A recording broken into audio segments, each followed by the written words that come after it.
رسميا المدرب الجزائري مجيد بوقرة يوقع في منتخب لبنان لكرة القدم. متابعين الكرام، الآن سوف ألقي عليكم تحية الإسلام.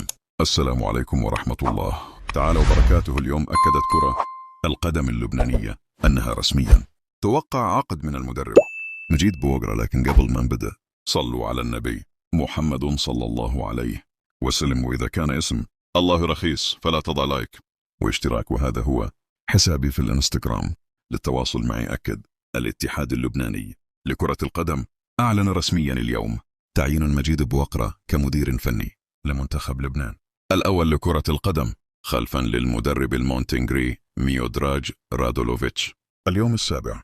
هذا القرار جاء خلال اجتماع اللجنة التنفيذية للاتحاد اللبناني، ولم تكشف تفاصيل العقد بعد.